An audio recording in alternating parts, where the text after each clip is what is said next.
Good morning India. दोस्तों नमस्कार। दोस्तों आज की मेरी कहानी का नाम है पैसों की ज़रूरत और पैसों से खुशी। ये कहानी आपको कैसी लगी ये आप कमेंट बॉक्स पर बाद में मुझे बताना। पहले पूरी कहानी सुन लो, ठीक है दोस्तों।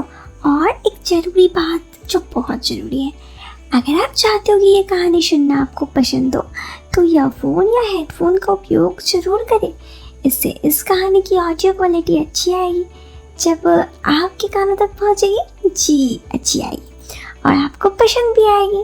तो चलो अब मैं आपको सुनाती हूँ कहानी, लेकिन अपनी आंखों को बंद कर लेना, इससे ये कहानी और भी रियलिस्टिक लगेगी।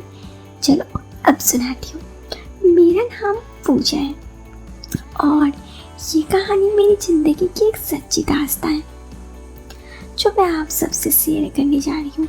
ये कहानी मेरे पति की है, जिन्होंने मुझे ये बात अपनी ज़िंदगी की बताई। अब ये सब उनके साथ उस वक्त हुआ था जब उनकी शादी नहीं हुई थी। मैं आपको शुरुआत में बताती हूँ।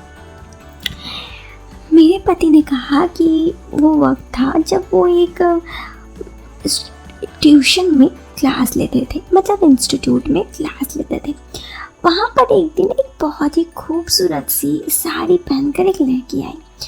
वो देखने में आकर्षक थी। मेरे पति ने उसे देखा, लेकिन ज़रा भी वैसे सोचने नहीं देखा और फिर उन्होंने अपनी नजरें हटा ली।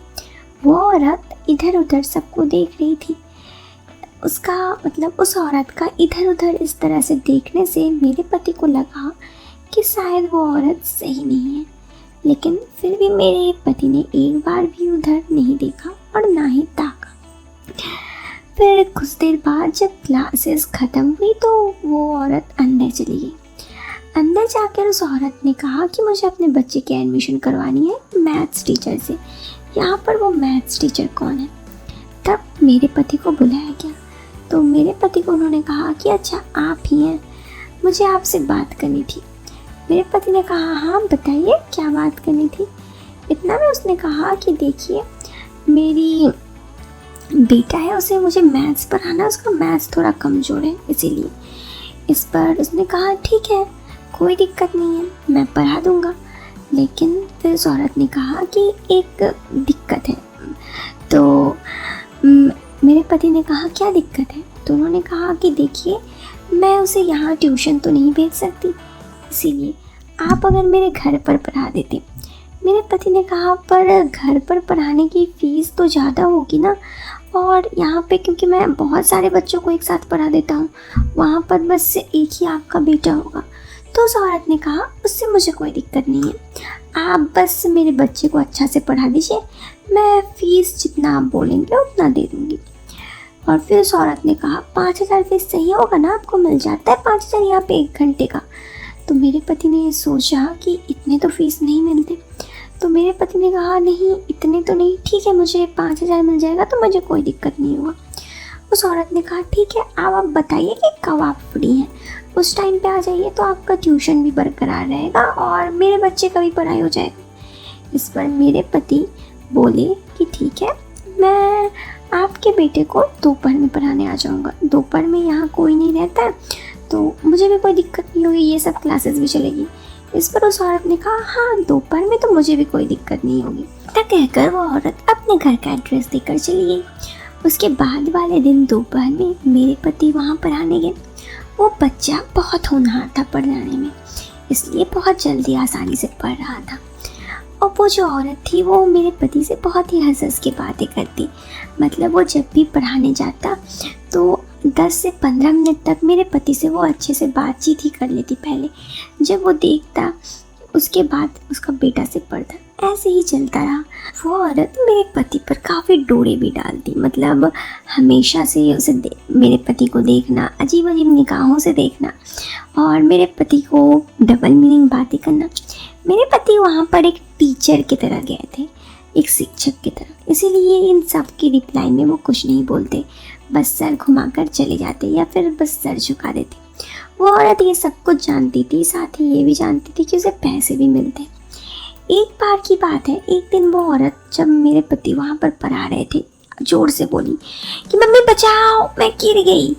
तो मेरे पति दौड़ते दौड़ते वहाँ पर गए और उन्होंने कहा क्या हुआ क्या हुआ। तो उन्होंने कहा मुझे बहुत चोट लगी है, प्लीज़ आप मुझे उठा देंगे। तो मेरे पति ने उन्हें उठाया और कमरे तक पहुँचा दिया।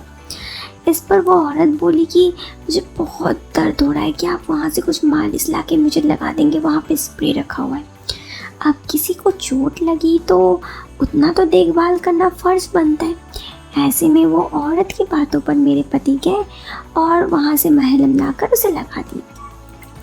वहाँ से वो महलम लगाकर लगाने के बाद वो औरत बोली कि यहाँ थोड़ा और दर्द हो रहा है यहाँ पे, और ऐसे ऐसे अपने हाथों को दिखा रही थी उसके बॉडी के थोड़े अजीब अजीब पार्ट पर। ये सब मेरे पति समझ रहे थे और बहुत ज़्यादा क्लोज आ रही थी। इन सब में वो मेरे पति थोड़े अनकंफर्टेबल हो रहे थे, लेकिन क्योंकि उनका सोच बिल्कुल ऐसा नहीं था। ऐसे में थोड़ी देर बाद, मतलब कुछ देर बाद मेरे पति से नहीं रहा गया। उस दिन तो चुपचाप सब कुछ सह लिए, लेकिन उसके बाद वाले दिन वो नहीं आए। जब नहीं आए तो उस औरत ने फ़ोन किया और फ़ोन भी उन्होंने नहीं उठाया। फ़ोन नहीं उठाने पर वो औरत मेरे पति का घर आ गई। मतलब तब तो मेरी शादी नहीं हुई थी और उन्हें एड्रेस पता था। उन्होंने कहा कि आप पढ़ाने क्यों नहीं आ रहे। तो मेरे पति बोले कि मेरी तबीयत ठीक नहीं है, अब मैं पढ़ाने नहीं आऊँगा। वो औरत समझ चुकी थी कि वो पढ़ाने क्यों नहीं जा रहे मेरे पति। उसने कहा कि अच्छा एक बात कहूँ। तो मेरे पति ने कहा कहिए। उन्होंने कहा देखिए, मेरे बच्चे को पढ़ाना बहुत ज़रूरी है, मैं पैसे की कोई कमी तो रख नहीं रही थी। ऐसे में अगर आप मेरे बच्चे को पढ़ाने नहीं जाएंगे तो मैं आपको सैलरी नहीं दूँगी। उस वक्त महीने लगभग लग चुका था। पूरे महीने मेरे पति ने काम तो किया ही था, बच्चे को पढ़ाया था। तो मेरे पति को बहुत बुरा लगा। उसने कहा सोच लीजिए जैसा अच्छा आपको लगे। इस पर मेरे पति बोले ठीक है। तो उसने कहा ठीक, कल दोपहर में आ जाइएगा। मेरे पति उसके बाद वाले दिन अपने मन ना चाहते हुए भी दोपहर में पढ़ाने के लिए गए। पढ़ाने के जाने के बाद उस औरत को कहा कि आपका बेटा कहाँ है। तो उस औरत ने कहा कि मेरा बेटा तो नहीं है घर पे। तो उसने कहा नहीं है मतलब। तो उसने कहा वो अपने मामा घर गया हुआ है, मामा नाना नानी सबसे मिलने। तो उसने कहा तब आपने मुझे क्यों बुलाया। तब उस औरत ने अपना असली मकसद पूरा कहा। बोला कि देखिए, मुझे ऐसा नहीं है कि मैं आपको घुमाऊं तरीके से बोलूं। आप जितने पैसे सैलरी है उतने पैसे आपको सैलरी भी मिलते रहेंगे, साथ ही जितने पैसे आप चाहेंगे उससे डबल और भी पैसे मिलेंगे। आप बस मुझे खुश कर दीजिए, मैं बहुत दिनों से आपको देख रही हूँ। उस वक्त मेरे पति के पास दो ही चारा था, एक तो वो काम छोड़कर आ जाए और दूसरा वो कि उसकी बातों पर आ जाए। अब एक तो मेरे पति को पैसे की ज़रूरत थी और ऊपर से खुद वो लड़की ऐसे बोल रही थी, तो मेरे पति ने हामी भर दी। और उसके बाद मेरे पति वहाँ पर जाते, पहले कुछ देर तक वहाँ पे रुकते उस औरत के साथ, फिर उसके बच्चे को पढ़ा कर आ जाते। ऐसे ही कुछ दिनों तक चला। फिर मेरे पति का दूसरा जगह थोड़ा सा सैलरी बढ़ गया, तो मेरे पति वहाँ पर जॉब छोड़कर वहाँ पे चले गए, मतलब दूसरी जगह काम करने चले गए, जिस वजह से अब कोई दिक्कत भी नहीं थी। मतलब मेरे पति पैसों की भी दिक्कत नहीं थी और उन्हें वो सब काम भी नहीं करना पड़ रहा था। सच कहूँ तो भले ही मेरे पति की उस वक्त शादी नहीं हुई थी, वो सिंगल थे, फिर भी मेरे पति नहीं चाहते थे कि वो किसी और के साथ ऐसे कुछ करे, इसीलिए मेरे पति ने ऐसा किया। मेरे पति शादी के बाद मुझे ये सभी बात खुद से बताए। मुझे बहुत खुशी हुई। हाँ, अब किसी के भी पति ऐसा कुछ करेंगे तो बुरा तो लगेगा, मुझे भी लगा, लेकिन हाँ खुशी इस बात की हुई तो कि उन्होंने मुझे बताया तो सही और खुद उस जगह को छोड़ दिया। खैर, आप दोस्तों क्या सोचते हैं? मैंने तो अपने पति को माफ़ कर दिया। आप बताना ज़रूर कि क्या मैंने माफ़ करके अपने पति को सही किया। मैं इंतज़ार करूँगी आपका कमेंट बॉक्स पर। दोस्तों, ये कहानी तो यहाँ ख़त्म हो जाती है। आपको ये कहानी कैसी लगी? कमेंट बॉक्स पर रिप्लाई करना बिल्कुल ना भूलें, मैं रिप्लाई का जवाब दूंगी।